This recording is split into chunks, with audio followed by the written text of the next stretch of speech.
Okay, I know you have come across opinions on your designs from people, even from non-designers. I have too. What do you think forms the basis of these opinions on design?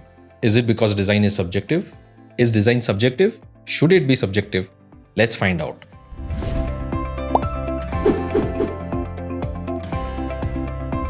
Hi everyone, this is Hemant. Let's discuss today how design can be subjective.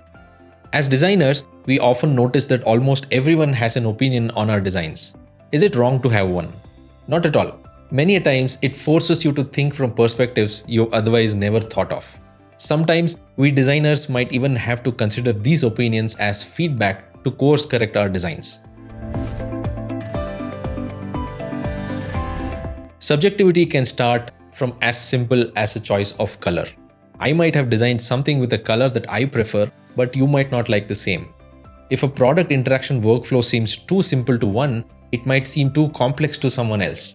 When it comes to design, you try to solve problems and communicate effectively as a designer. Let us for a second understand design from an objective approach. As a UX designer, when you're trying to solve problems, you should always try to have the problems defined well. Problems can't be your assumptions or can't be biased by your taste. For designs to be objective solutions, it is better your problem definitions are also objective. Whenever possible, you need to understand real problems faced by real users. Once you gather the data or feedback, you prioritize and then work logically to solve these problems. You now have a rationale for your design. You have a logical reason. This also means you're going to reduce the opportunities you give to people who give uninformed opinions. There are times when you create visual elements without a strong logical purpose, but more to induce an emotional feeling in the viewer. The structure of how you approach these design outcomes is less rigid, making it a little more subjective. These fall into the intersection between problem-solving design and art expression. Now, how do you know if an opinion is subjective? When you get an opinion about your design coupled with a rationale as to why something can be better or why something isn't right, it is most likely not subjective.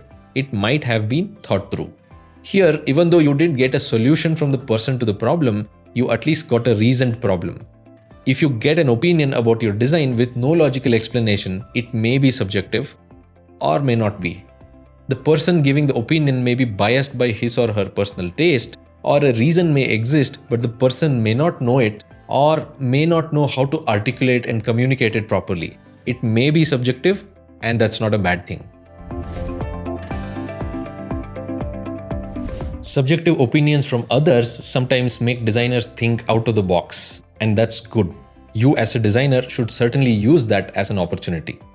To me, designing anything without a reason or a rationale is kind of a no-no. Well, most of the time.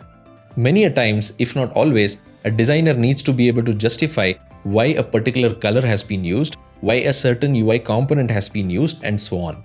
The reason is simple. If you design with a rationale, the outcome will be a conscious output based on facts and not a random mashup of colors, layouts, components, etc. based on your taste only. When it is deliberate, it is meaningful. When it is meaningful, mostly people tend to understand from a logical perspective. Hence, it has a higher chance of having solved the purpose. It's not a guarantee, but fact-based design decisions do tend to perform better than decisions that are purely based on the designer's hunch. Regarding people's opinions on your designs, half your difficulty in handling them goes out the window when you present a rationale. The other half goes out the window when you ask for a rationale behind the opinion. The moment someone has to provide a rationale or a logical reason, they either justify, which might be helpful for you to steer the direction of your design, or they back off realizing they probably haven't thought through while forming an opinion. So the next time you get an opinion on your design, do take it. Provide a logical reason for why you have designed in a certain way, and don't forget to ask their logical reason behind their opinion. Staying open to feedback is one of the key skills of a UX designer or any designer. Now go ahead and give your opinions and share your experiences in the comment section. It will be interesting to know what kind of opinions you've got and how you have dealt with them. If you have any questions, do reach out to me through social media. If you like this video, give it a thumbs up and share it with others. Don't forget to subscribe to my channel and hit the bell icon. Thanks for watching. Stay creative and see you in the next one.